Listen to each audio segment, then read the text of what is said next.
Yeah. You know, we never slaved. No, never. We don't give. Say it to the camera so they can hear you. No, we were never slaves. Never. Nunca esclavo. We were never slaves. We were never. You heard about that? We don't deal with that. They were never slaves. The question is, what exactly did he mean by that? Well, in keeping with my travels this past summer to visit Maroon or Maroon-like communities, I decided to take a trip to visit the GARIFUNA, people of Honduras, who are also known as the people of African descent who fought for their freedom against the institution of slavery.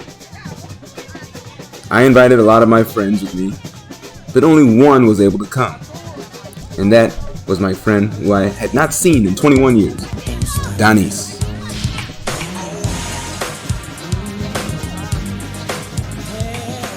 So, I present to you my trip to Honduras to meet the GARIFUNA.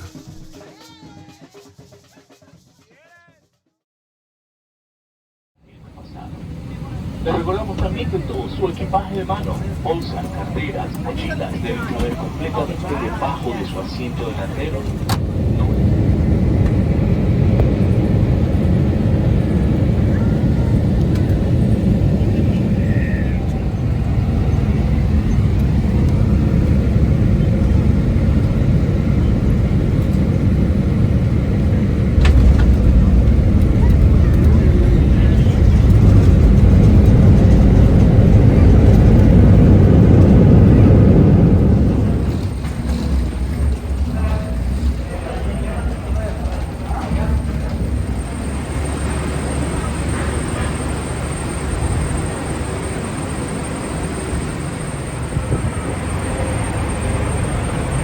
Honduras.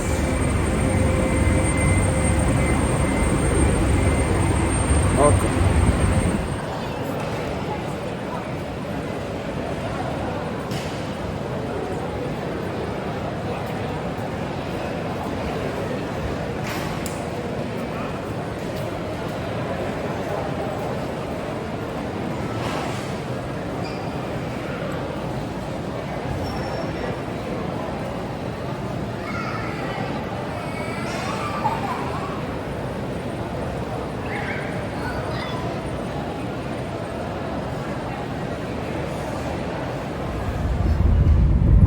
Hello everybody, how you doing? This is Danis.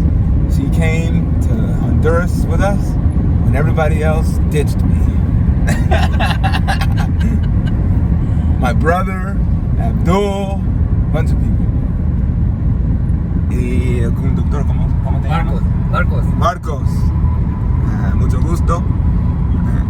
So yeah, we're right now we're in San Pedro Sula.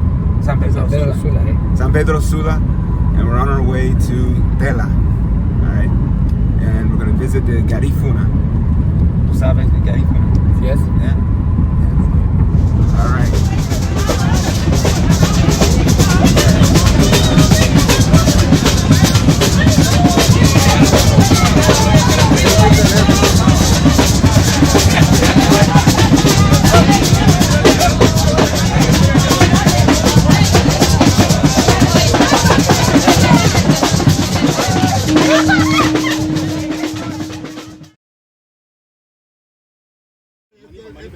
Somos de los Estados Unidos. Yo he estado estudiando la historia de los africanos, los descendientes de África en la Caribe, en Latinoamérica y todo. Pero yo quería saber la historia y la cultura también de la GARIFUNA. Sí.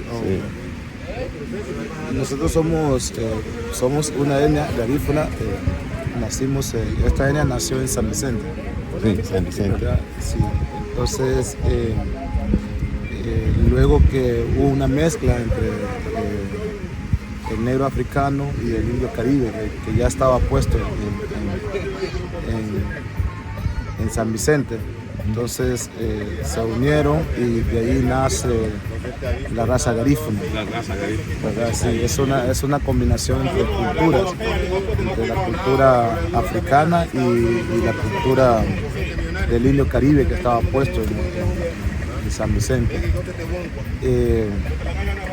Luego sucesita una lucha en San Vicente, ¿verdad? Que fue dirigida por, en ese tiempo, Joseph Satuyé, que era el que comandaba la comunidad, y la esposa de él, que se llamaba Barauda, ¿verdad? Ambos ejercieron esa lucha y pues luego se fueron a un pacto porque el Garifuna pues no quería ser esclavo, porque los ingleses se estaban apoderando de la isla. Entonces ellos dijeron, no queremos ser esclavos y no nos van a esclavizar.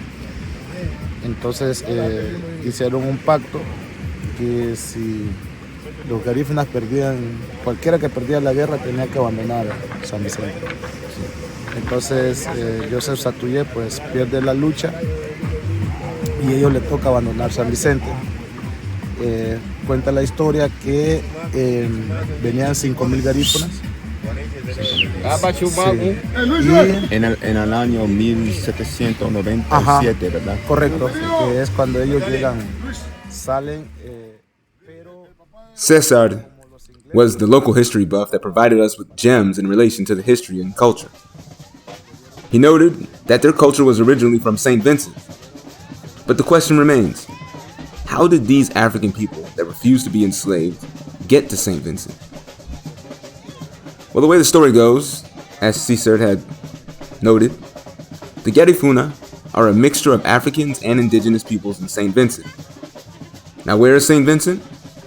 St. Vincent is a small island country, today known as St. Vincent and the Grenadines, which is located in the southeast Caribbean.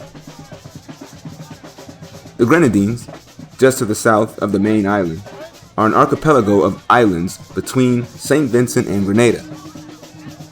In St. Vincent, these Garifuna people were referred to as the Black Caribs.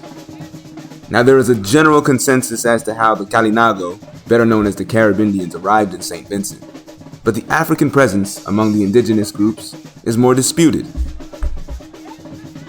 One of the original public narratives about the origins of the Black Caribs in St. Vincent comes from the Afrophobic English apologist by the name of Sir William Young. His early claim was that the Black Caribs were a product of a ship that wrecked near one of the Grenadines known as Bequet in the year 1675, which was traveling from the Bight of Benin on its way to Barbados. According to Young, the roughly 400 Africans on this ship escaped to St. Vincent, eventually defeating the Carib men in warfare and conquering the women.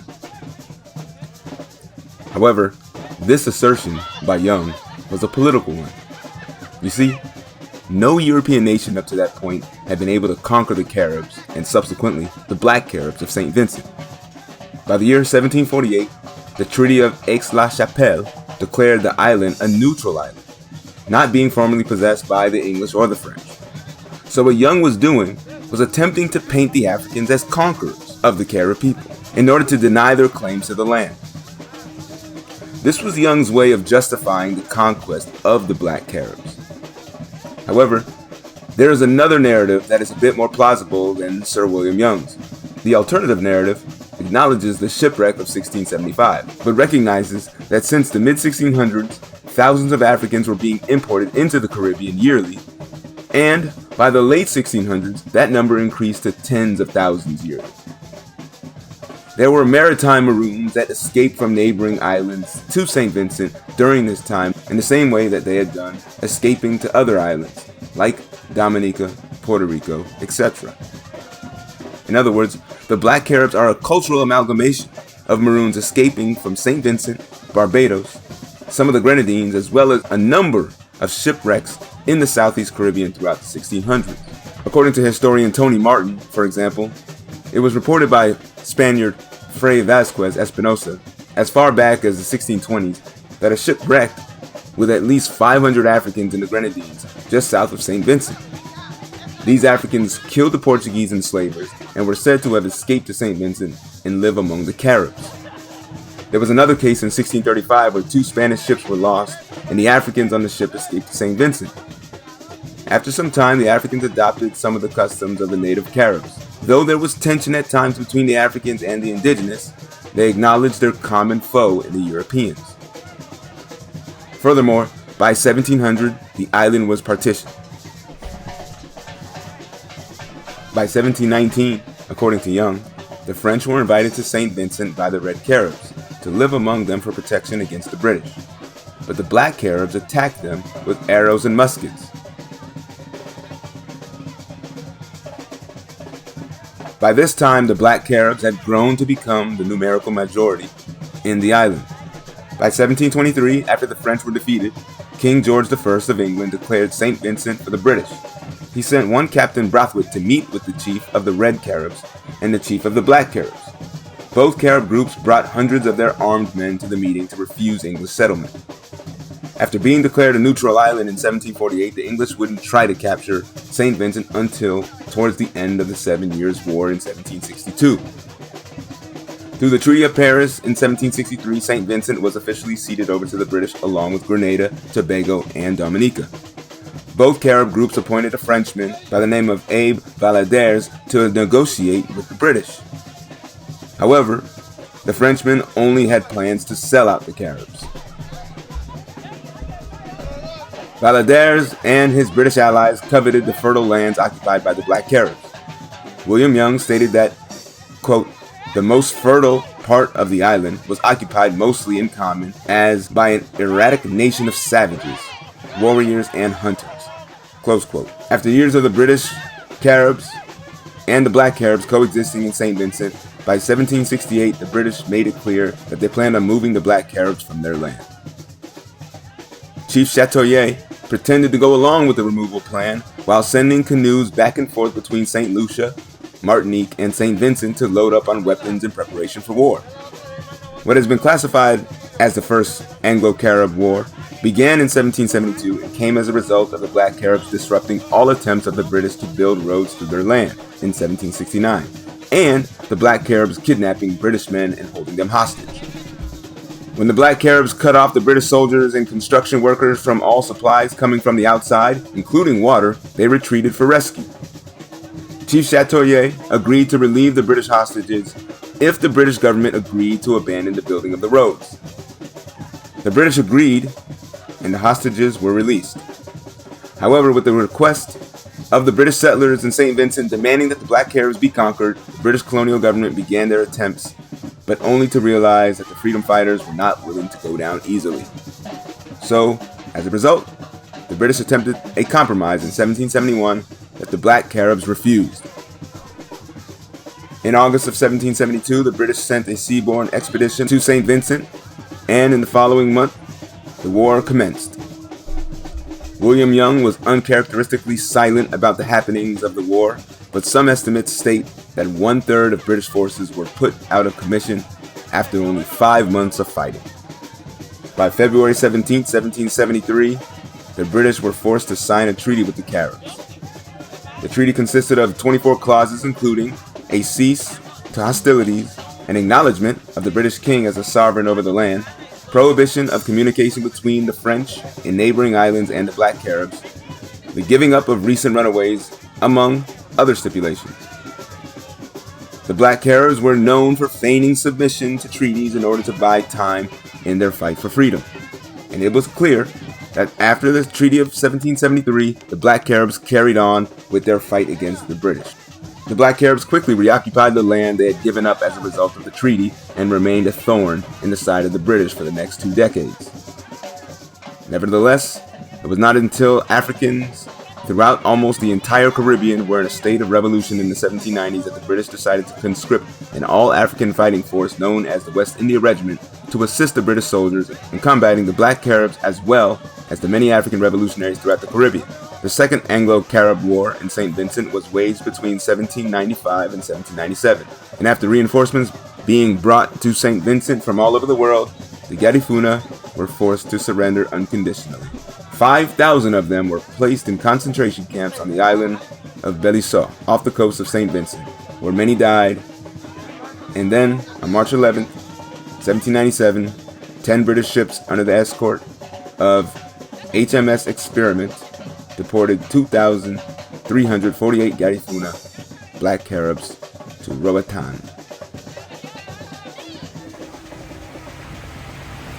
The Airbnb.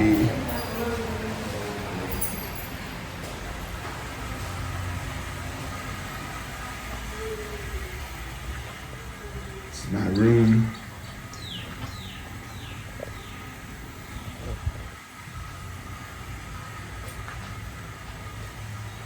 In Tela, Honduras. This is Danice's room. Hola.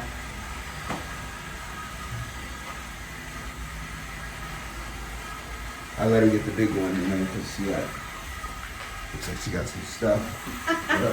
You know what I'm saying? I decided, to keep it simple. Do you want me to put the iron in your room? I don't need it unless we, I don't think I need it. When I need it, I'll get it. Alright. Yeah.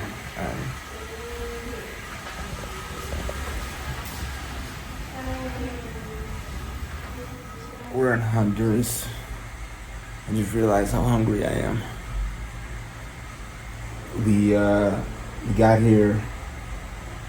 Well, I got here at like 10:30 in the morning, more or less, 10:45, which was actually about 12:45 East Coast time. So I didn't really adjust the time in my head, so I waited for my friend Danice. Danice got here at like an hour and a half after I did. Then we drove about an hour here. So it says, my clock says 2:30, but realizing it's really like 4:30 in the afternoon, East Coast time. So I was like, I just realized like a second ago, I was like, damn, I'm hungrier than I thought. So we're about to get something to eat, and then just relax. But yeah, de la Honduras, looking for the African diaspora, looking for the GARIFUNA, the people that fought against the French and the British for all those years in St. Vincent, and then found their freedom over here on the coast of Central America. Keep you posted. Sophia took us around downtown Tela to get us something to eat. Hi, I'm Sophia. I am a local here in Tela. And I don't know what else to do. I'm really awkward on videos, I'm sorry. It's alright. I think we're all pretty awkward on videos. Not me. She's all used to it.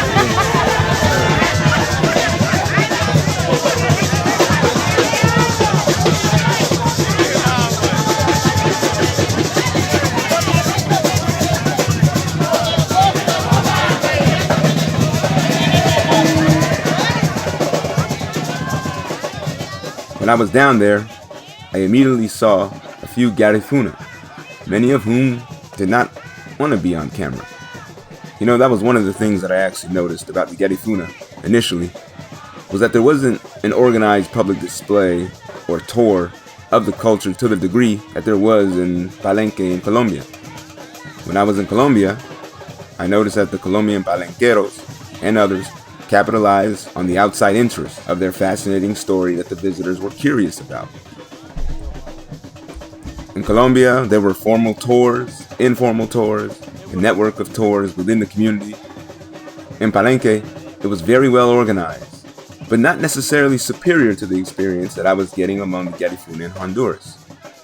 You see, the organized tours were a lot more difficult to come across, so the experience with the community in Honduras, which was hard to find, I might argue was a lot more authentic.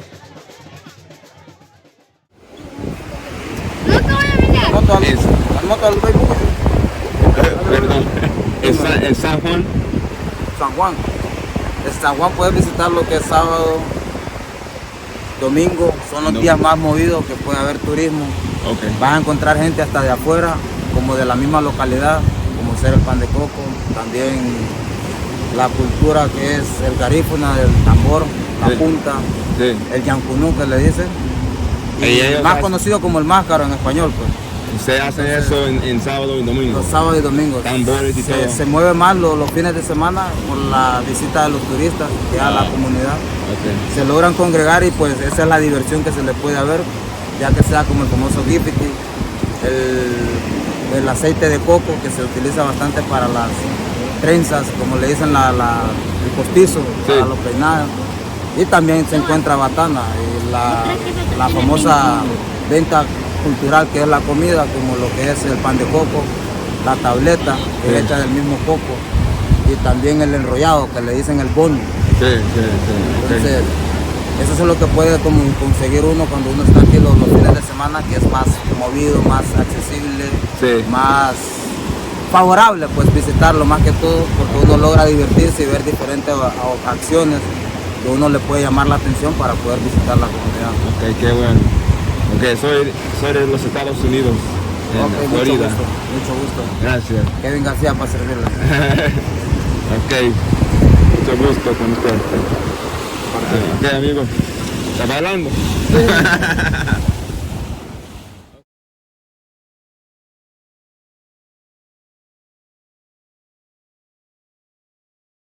Pero como los ingleses le tocaba prepararle la comida a ellos, le dieron comida envenenada. Así que salieron, según la historia, salieron 5.000 garífunas de San Vicente, pero solo llegaron entre 2.400 y 2.500 garífunas a Roatan, porque muchos se quedaron en el camino, murieron envenenados, ¿verdad? Acá usualmente pues el gobierno ha llevado, digamos, el 12 de abril para hacer una celebración como de la llegada de Garifuna a Honduras. Pero yo en mi criterio digo que no es celebración, es conmemorar, ¿verdad? Porque así como quedaron la mitad muertos en el camino, también la mitad que llegaron. Entonces yo digo que, o sea, no hay motivos como para celebrar. Luego ellos llegan a Islas de la Bahía y establecen la primera comunidad garífuna que se llama Punta Gorda. Punta Gorda, sí, es la primera comunidad, en la primera comunidad garífuna que ellos. Y luego pues se dispersa y acá en tierra firme, la primera comunidad que fundaron fue Trujillo. ¿Trujillo? Sí.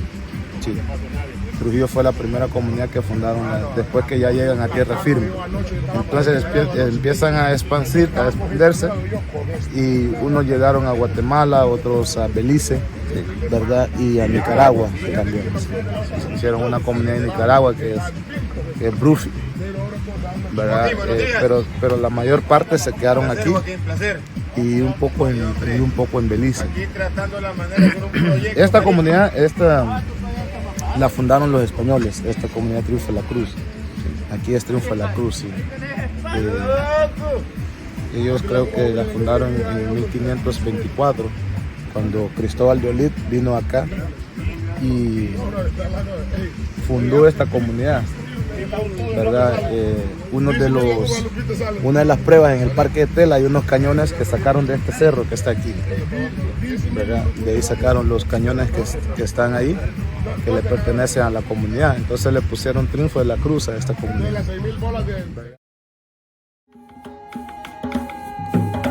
Welcome to Tela. Bienvenido a Tela, Honduras.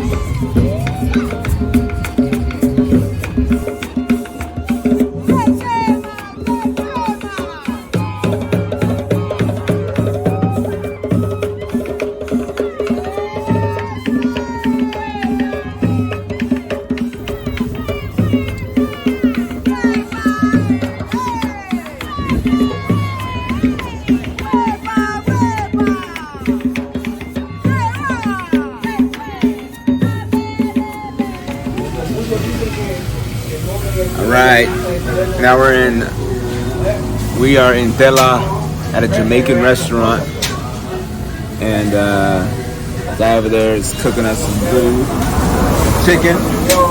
Got the Jamaican flag colors over here. I got Danise, you know what I'm saying? Doing it big. It's tomorrow. I think we're gonna go to this place called San Juan. Or you might go to this place called Punta Sal. That's where you have Garifuna. And we'll go find out some more about the culture of those people, also known as the Black Caribs. I actually saw a car driving by with a Garifuna flag. Really? It's like black, white, and yellow. You know what? I saw a lot of them by the beach. Black, white, and yellow flags? Yeah. Okay, yeah, that's Garifuna. Yeah, nice. I didn't know that was a flag. Yep.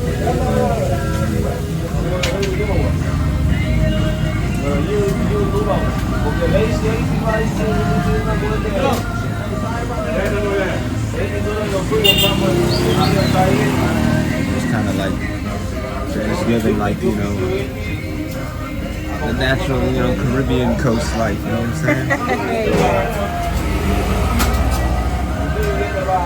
Yeah, I'm excited for tomorrow. The Garifuna. Hopefully we can hear some tambores, some drums, some puntas, Yeah. the dances, music.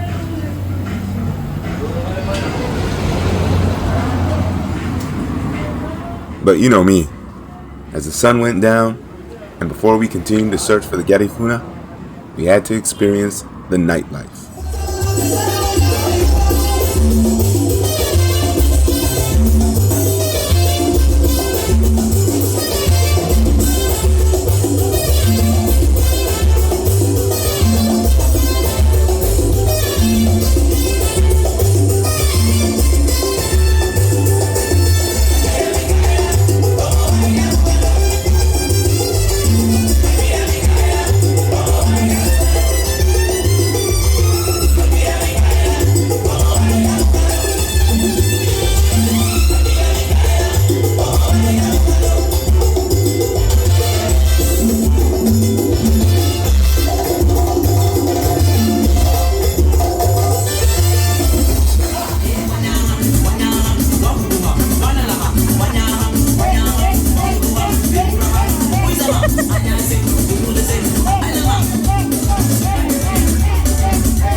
I had a blast that night at the club. They were loving me out there. Anyway, the next day, we took a cab to visit the San Juan Garifuna community. Welcome to the Garifuna community of San Juan in Honduras.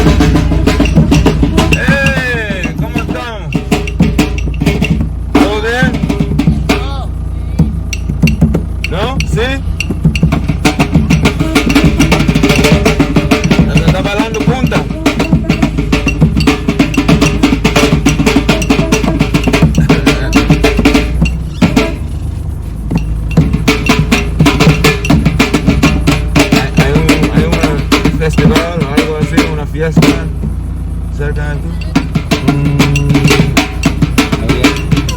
Dancing, dance competitions and all that stuff.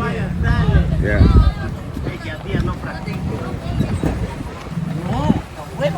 Hola. Bueno, Licky. Vaya. Vela. Dale, gafá. Dale.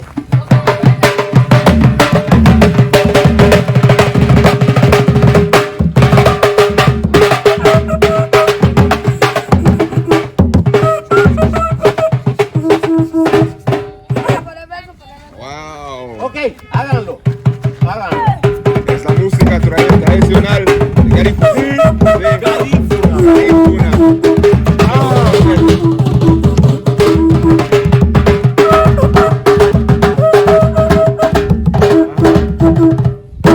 Ok, siempre con respeto. Siempre igual, café.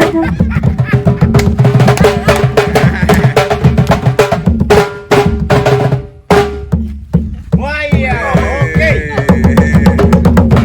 Ahora, próxima, dale.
vaya, qué bien. Qué bien, qué bien. Oye.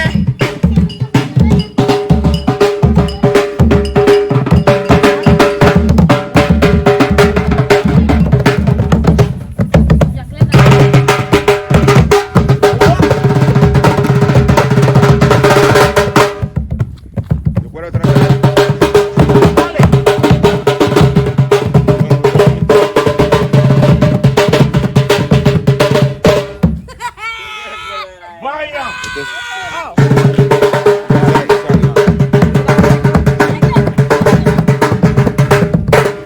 Ok.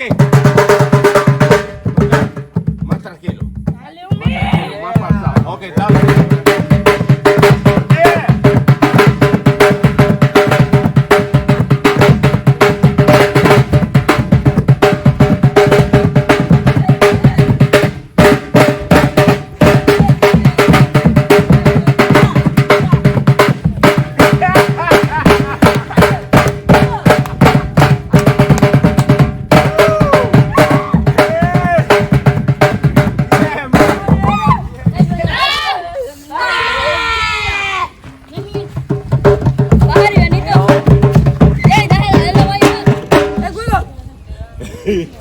¿Te puedo tocar los tambores? ¿Sí? Nos van a tocar. You wanna record me playing the drums? ¿A dónde voy a dar una marraca?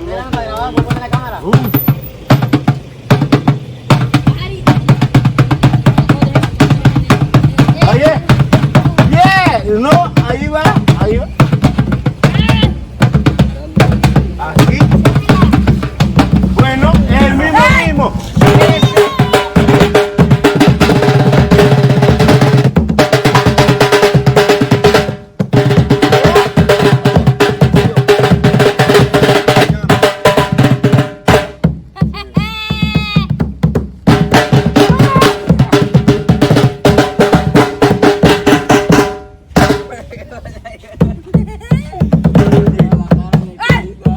I was curious to know how these traditions are passed down from generation to generation.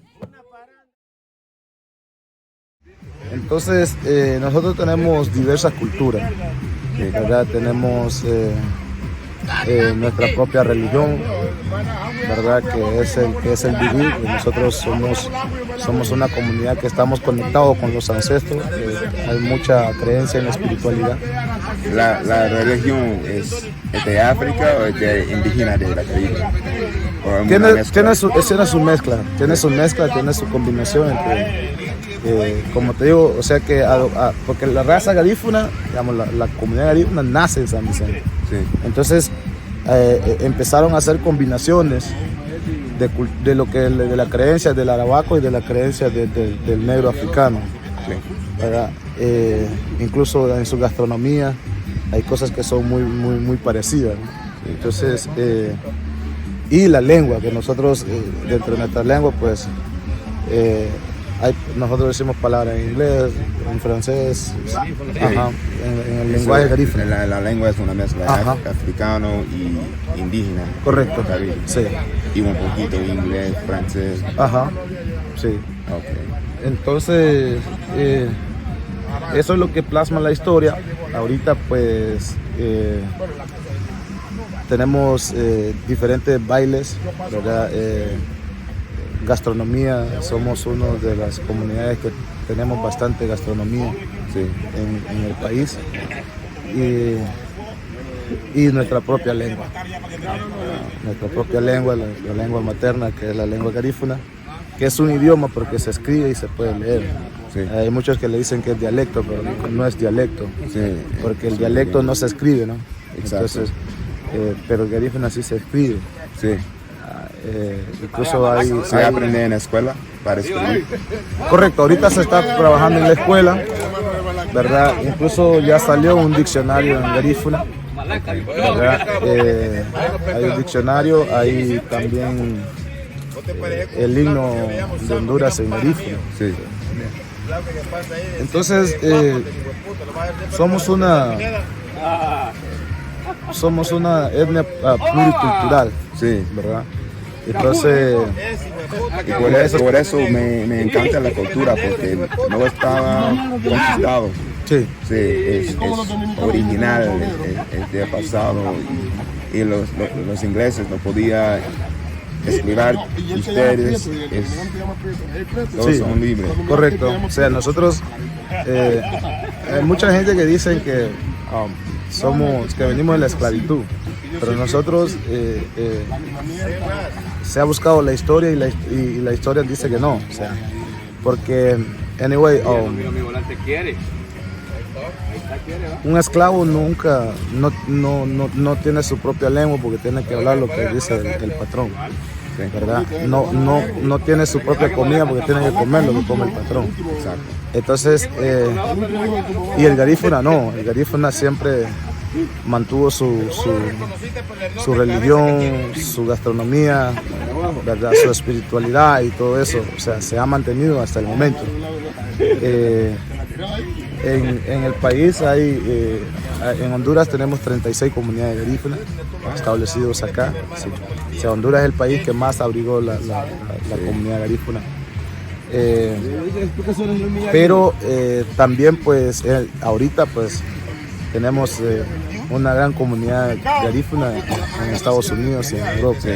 O sea, hay mucha gente garífuna en Miami, New York y California. Ajá, Houston, en Texas. Yeah. Ahorita estoy en Texas. Sí.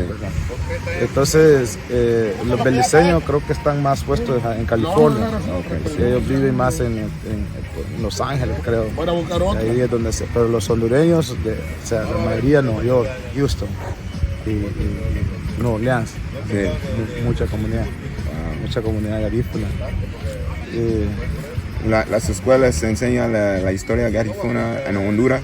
Hace unos 6 años ahorita se hizo una lucha para que se pudiera dar la escuela intercultural bilingüe, ¿verdad? Se han formado maestros EIB, que son maestros preparados para el tema de la enseñanza de la lengua garífuna. Okay.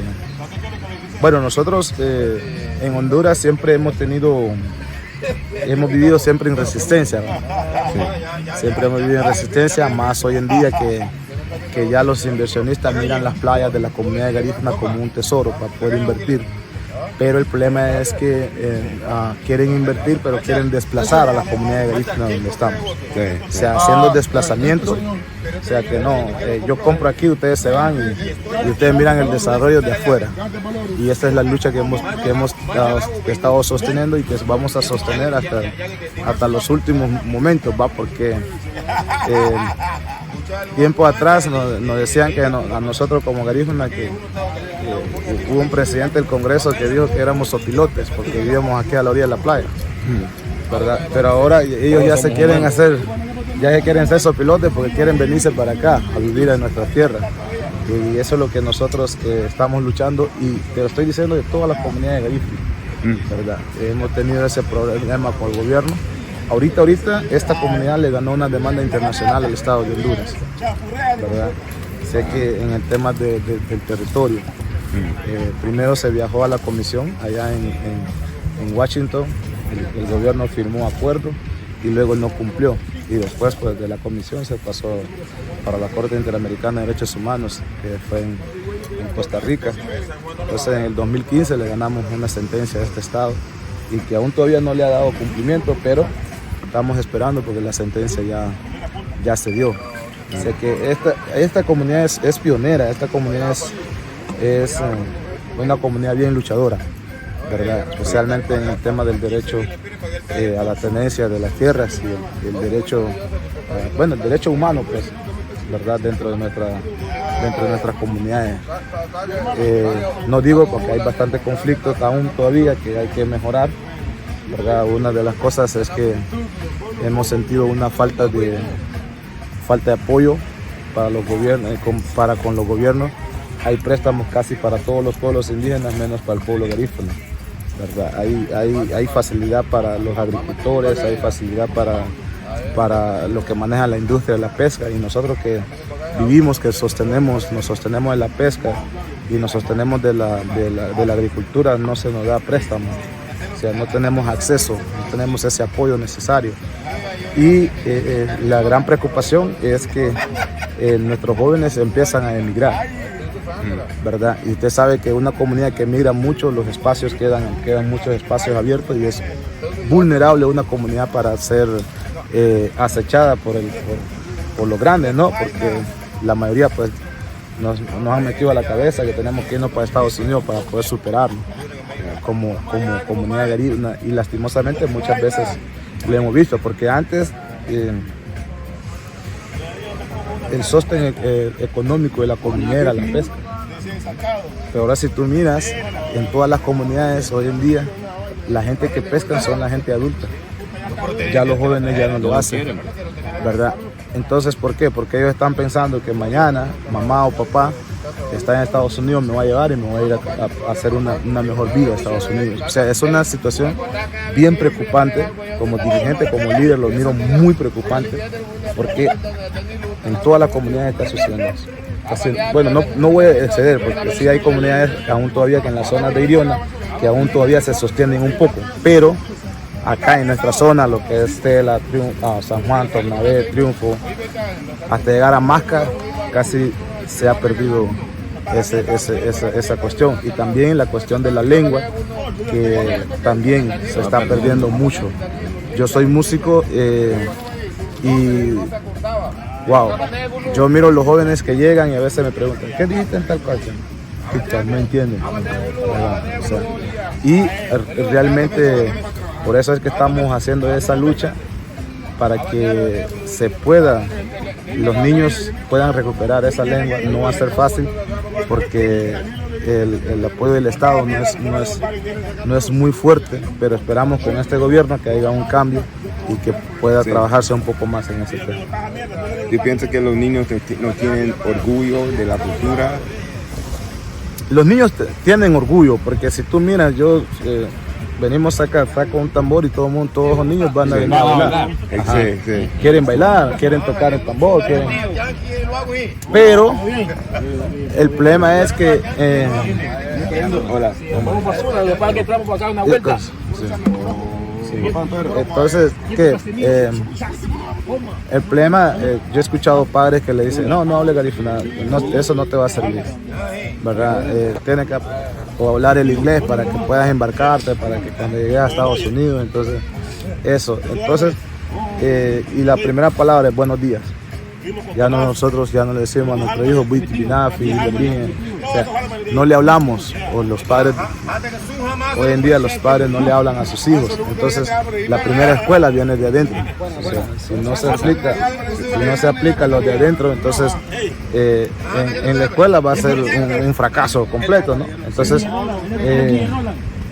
realmente pues, hey, Roland, ¿qué onda? Hola. Entonces es preocupante la situación, ¿verdad? Y por eso estamos tratando de hacer un programa que realmente pueda meter a conciencia a los padres para que podamos dirigir a los hijos y podamos rescatar esa lengua. Él sabe mucho. No, sí. Qué bueno. Ya aprendí mucho. Gracias. Bueno. So the final day came that we were in Honduras. We finally hit the jackpot. We spent the day hanging out with the Garifuna.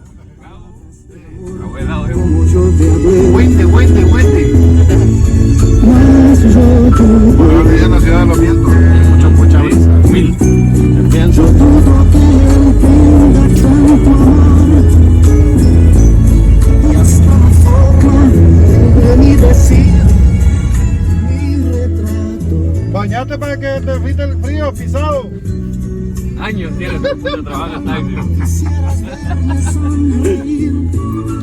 Tú ves mi sonrisa, lo mismo así. Aquí menos, Yeah, we're doing good. We were Having a great time. Yeah, we've been here since Thursday. Thursday. Yeah, hanging around. Allá nos vamos viendo. A mí no me estoy hablando de este es mío. No, este es mío. Porque tú hubieras one with it. Este sí, habladorazo. ¿Has estado en Estados Unidos? Ahí sí. Where? Bronx. Oh, okay. Bronx. Houston, Boston. Yeah, all over the place. Nice. Mira, hablarle de la vista, que no todo el tiempo se mira la montaña todo allá, ¿ves? No, only this month. Yeah, only this month you see. Yeah, you see, you see Salón, Tornabé, Yeah. y last one is Punta Sal. Yeah. You heard about Punta Sal? Yeah. Es un parque ecológico. Yeah. Yeah, well, I haven't been there. I haven't been. But I was gonna go this morning, but Punta Sal. Yeah? Yeah. Punta Sal es Es mi trabajo para Punta Sal. Vamos por allá. You tell them about it. Allá es más lindo. Yo he ido, hermano. Una historia más seria, entonces se puede entrevistar con él. Con el muchacho. La camisa azul. Yeah, you see. La camisa blanca. Oh, la camisa blanca. Hay un teléfono, no sé quién es, mire, hijo. O es Del mister. Okay, thank you. Oh, él. Yeah. Hey, how you doing? ¿Cómo está? ¿Todo bien? ¿Habla inglés? No. Okay, habla español. Solo español. Está bien. Somos de los Estados Unidos. He estado estudiando la historia de los africanos, los descendientes de África en la Caribe. First, we went to the community called Triunfo de la Cruz. All right, so we are walking with our guide, Fernando, and he is taking us. He has a lot of connections here. We've been searching for some information, some connection to the Garifuna people, and Denise, she's been patient, and we finally came across this community of people here in Triunfo. And it's all paying off, man. Hard work always pays off. Oh, yeah. And here's a Garifuna boat. La bandera de Garifuna es negro, blanco y amarillo. Bienvenidos a Triunfo de la Cruz. We're in Garifuna country. All right, this is where the people are. This is where it's. What do you think, Danis? How do you like the Garifuna people compared to, the rest? The rest? Be honest. Like, I don't know, who are you comparing it to? Like, the Garifuna versus the other Hondurans. Okay. So I will say it was a little bit more open. Yeah. More welcoming. Yeah. More down to earth. Yeah. Not to say that anyone else isn't, but when we came in and we were introduced, they were excited to tell us about, what was going on and, like, tell us about their history. It wasn't so closed off, opposed to what we have been getting. Yeah. Especially in Triunfo, this community seems really open. And they're a lot farther from like Tela than San Juan is. Yeah. They seem a little bit more isolated. But yeah, this is good, man. I love the people. I love Honduras. Yeah. Nice. All right. All right. Say it for the record. She's gonna rub it in. For the record, we have been trying to find people to talk to, but it was my idea to walk around the beach and see who we talk to. See, that's why you gotta listen to the women. Yeah, I know, man. I'm here trying to do things the hard way. Sheesh.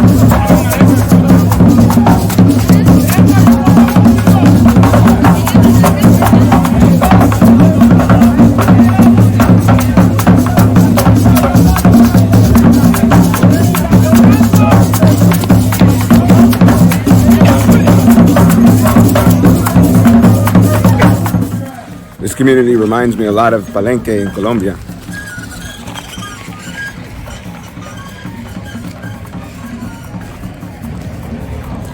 Hola.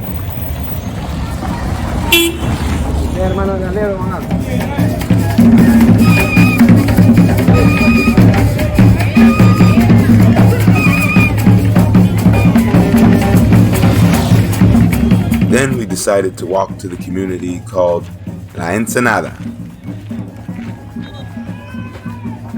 Welcome to La Ensenada, the Garifuna community.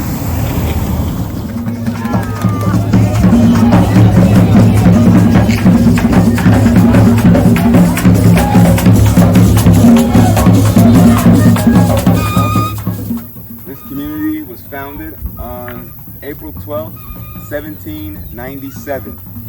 La Ensenada is the name of this community, this Garifuna community, and the colors here represent the Garifuna flag, yellow, white, and black.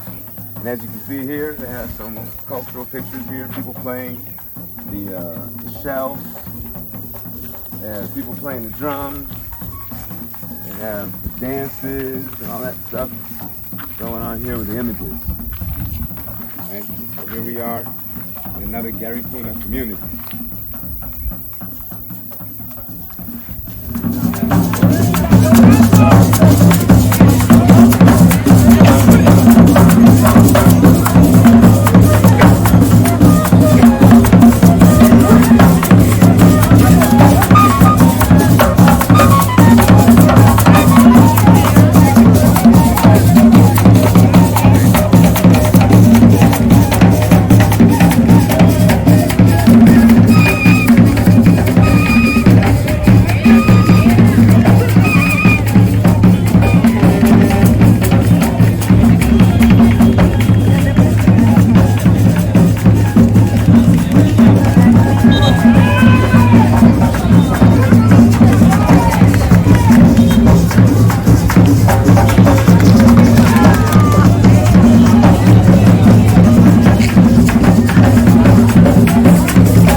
conquered the indigenous.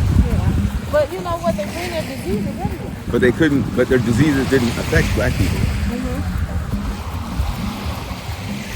La hamaca para usarla. Y vamos a esperar, muchachos, tal vez vienen.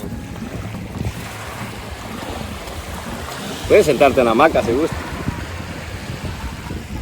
All right, hello.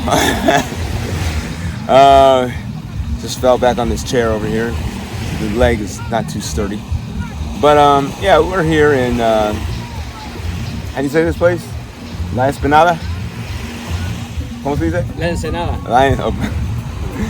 We're here in La Ensenada, in GARIFUNA community in Honduras. And just a little update here, we're gonna catch a boat here, and we're gonna go back to Triunfo de la Cruz, which was the community we're at this morning.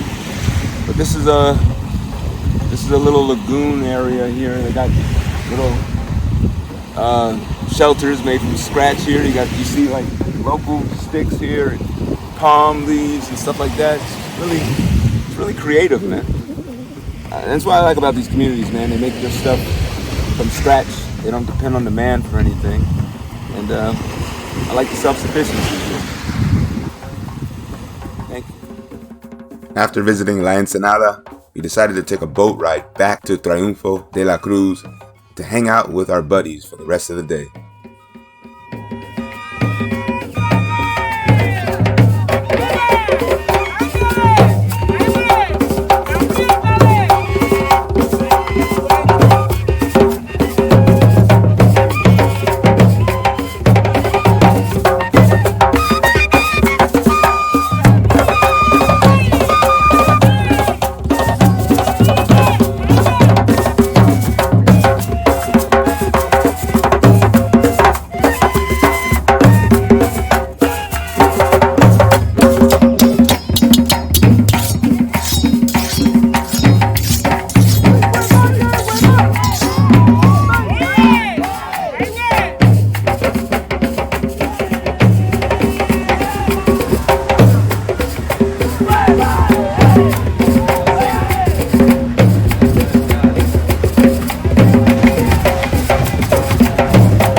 Back in Triunfo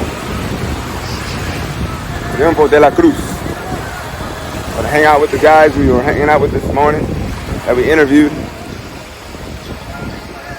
and then probably go back to Tela, relax, get ready to go back to the United States. Right?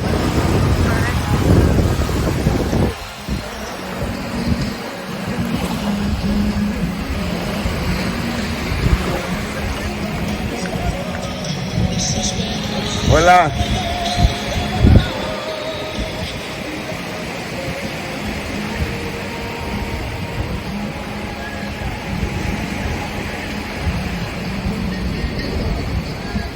They were a real welcoming bunch of people, and we really enjoyed ourselves that evening. Okay. Hey. Goodbye.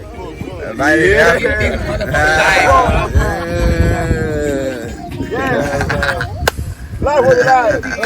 Oh, okay. Garifuna.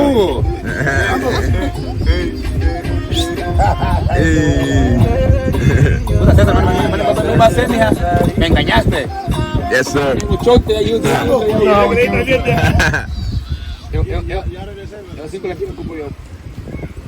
You having fun? Yeah. I want to grab my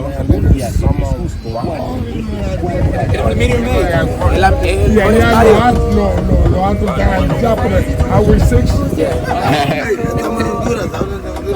¿Para qué? Aquí en Honduras tenemos en la playa lo cual tú no aprecias porque tú no limpias. Yo voy para el Olímpico. Abajo. He should clean. He clean.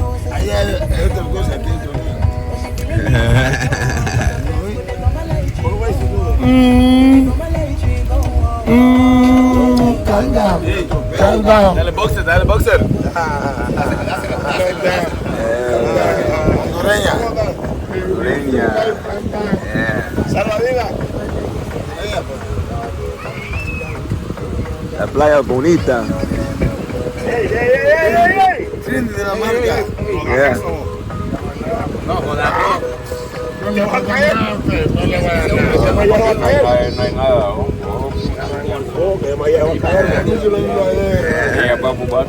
¿Cómo te llamas? Dame la sal. Dame fresco, pues. La agua de aquí. Ya voy a estar enfocado en la chamba, pero ahí es el ejercicio diario. Sí, ahí, y te pagan por hacer el ejercicio ahí. We're in Honduras, chilling with the people. Este es un paso típico de Honduras, un paso típico de la playa Triunfo de la Cruz, playa Trinity. My name is George. Yeah, George. Buddha. Yeah. Mucho gusto. Thank you. You want a drink? You sure?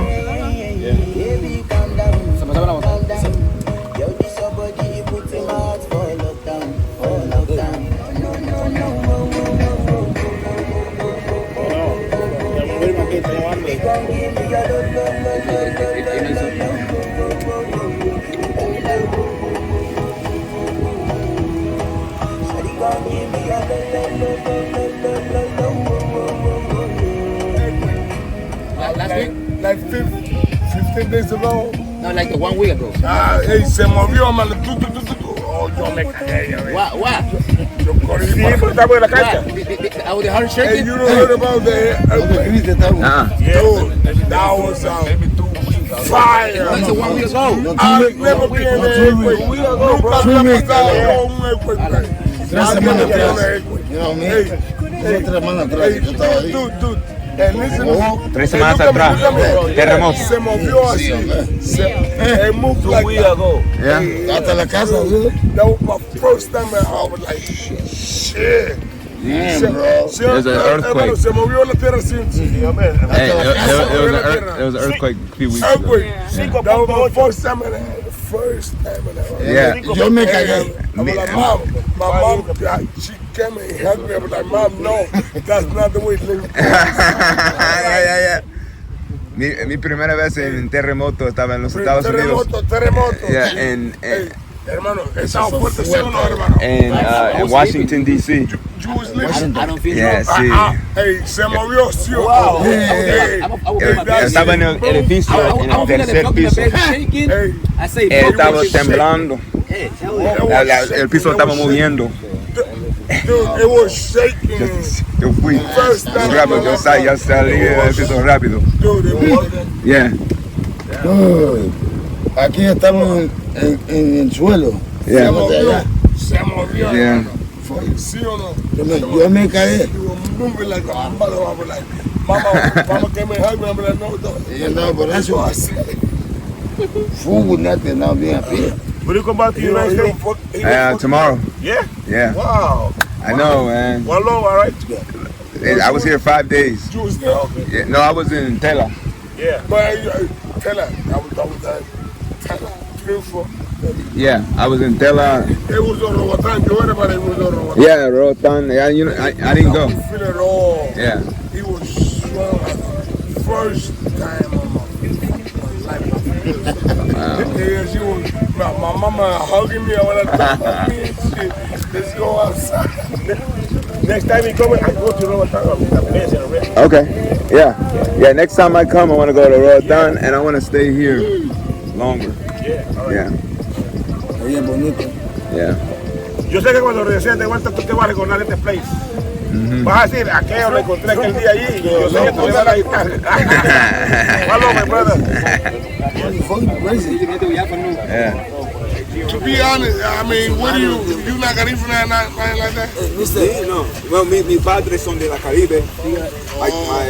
What part of the Mi papá es de Caribbean? Jamaica. Yeah, you Or make Jamaica? Mi mamá es de Grenada. Great Grenadiers, Cerca de San Vicente. Yeah. So cost. Okay, 3 acres. San Vicente te dijo que San Vicente es la raíz de nosotros. You heard about that, right? San Vicente. That one we came. Yeah. Peleando con los ingleses. Yeah. Sí. Y he venido también. Y nos venimos huyendo de allá para acá porque Sí, porque no nos querían, no tenían esclavos, pero nosotros nunca quisimos ser esclavos. You know, we never slave. No, never. We don't give Say it to the crowd so they can hear it. No, we were never slave. Nunca fuimos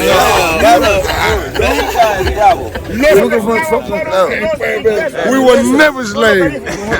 We were never. You heard about that? We don't deal with that. Nunca fuimos esclavos, somos pocos ingleses, somos esclavos. Ya te sabes. Nunca fuimos esclavos. los ingleses fueron los esclavos de allá. Pero como confunde al negro, como son negros todos, por eso es de que se confundieron. Les dimos clavos a los ingleses. I'm sorry for him. I'm sorry about the one that Roatan caímos, ¿no? Hey, listen, we fucked them. We fucked them. Oh. We were never slaves. Yeah. Never you slave somebody. You say anyway. Good. Fue el negro. They were never slaves, right? El negro fue esclavo de eso, ve. Nunca esclavo. Nunca fuimos esclavos. Nunca fuimos esclavos. Fueron los ingleses. Eso pasó la Real. Eso pasó la esclavos. History. Yeah. Ahora nunca fuimos esclavos. Nunca el negro esclavo. Pero son indios. solamente miras, pero para estos indios tontos de acá, como no saben qué es el inglés, quién es el moreno, Y se malean. como todos somos del mismo color, el inglés es uno y el garifuna es uno. Pero como no saben qué somos, entonces no confunden. Entonces dicen que nosotros fuimos los esclavos. No, fueron los ingleses, fueron los esclavos para hicieron arreglo. ¿Quiénes son que mejoran? Yeah. We never give up. Yeah. They were like, somos sanos. Right. you know what? Nosotros somos sanos. Yeah. Mano, solo porque ahorita, en basquetbol tenemos no negro. Fútbol, negro. El otro también negro. Jugando base, negro. Basquetbol, negro. Fútbol americano. ¿Dónde está la fuerza? Él dice, a un dicho que dice, los últimos son los, ¿cómo se dice? Los últimos son los primeros. Este es el primero, no es negro. Ok, pero mira la noticia. ¿Quién mata? ¿Quién hace todo? ¿Quién asalta? El negro es sano. Tenemos problemas porque bebemos. Va. Pero no nos metemos con nadie. Después de verle aquí, me pongo loco, me voy para mi casa.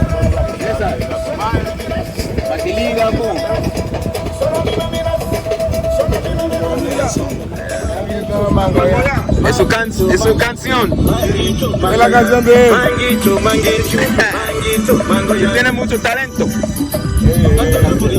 Él sabe la historia, él está cantando y todo. Sí. En YouTube.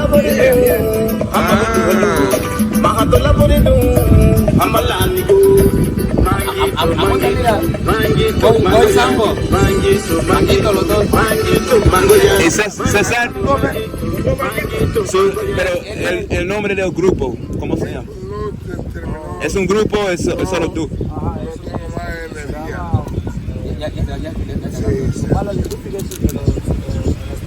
¿El teléfono o el parlante? El teléfono se descargó porque no estuvo. Oh, conectate tú. El parlante está cargado. No. Aquí se vive.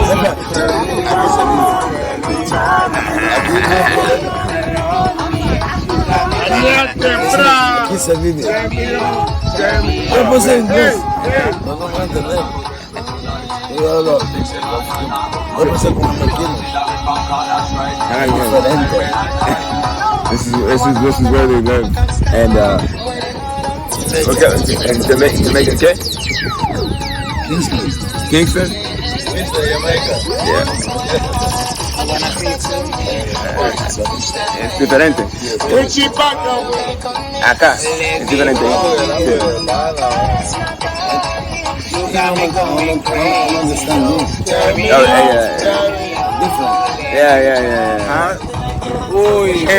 November the 19th on Belize downtown. About September. ¿Cómo se llama el día del trabajador allá? September something, no, 11, September 11th. No. Labor Day. Oh, you talking about Carnival? Labor Day. Yeah. Put me on the video. Yeah.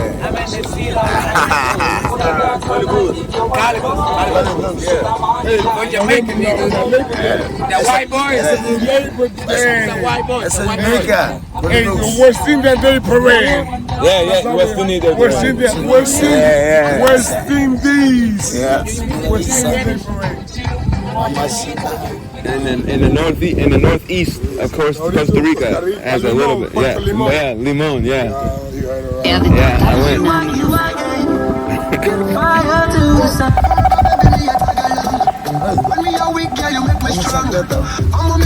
I don't know, bro.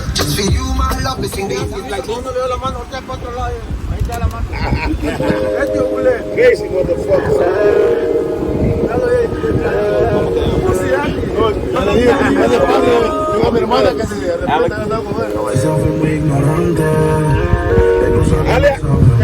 Ale el lápiz.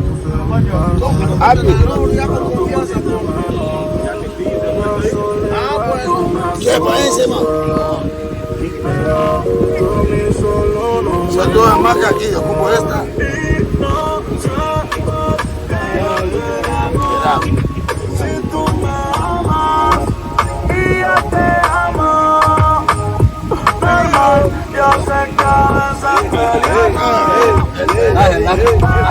Dáselo.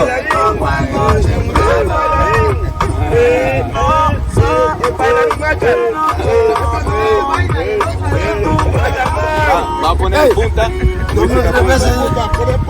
Vamos punta. Machalman. Yo voy a parar punta también.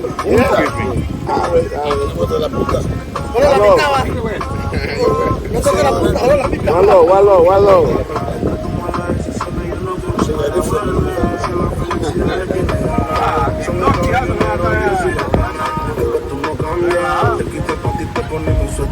¿Listo?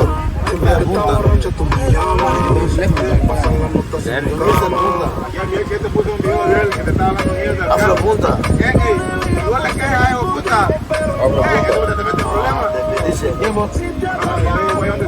Está más algo.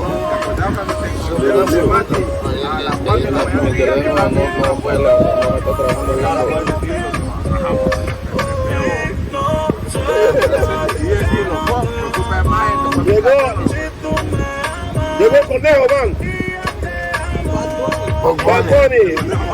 Bad Bunny, man. Conejo malo. What up, nigga? That's my, yeah. Conejo malo. Yo conozco. ¿Qué viene? Bad Bunny. No, me gusta botar vale chica, no. Botar vale chica, no tengo libre aquí. Vamos, apúntale, parándole. Ese parando. Tengo internet para poner a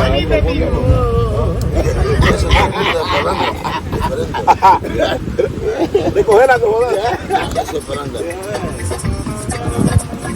Paranda music. Es diferente. Punta es otra cosa. Ese es paranda. Es mi hermano. Suave.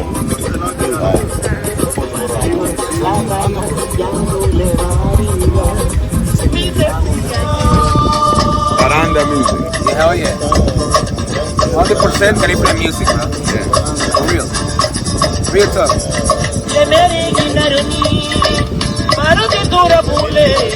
Well, that's it, y'all. That was my trip to Honduras in search of the Garifuna, a Maroon community that fought and shed blood for their freedom against the British Empire. Thanks for watching. Peace.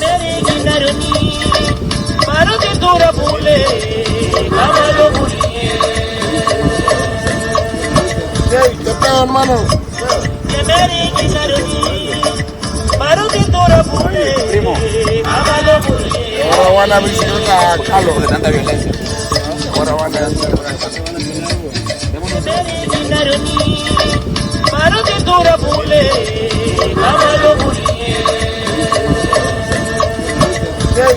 hermano. Primo. Ahora van a visitar a Carlos de tanta violencia. Ahora van a hermano.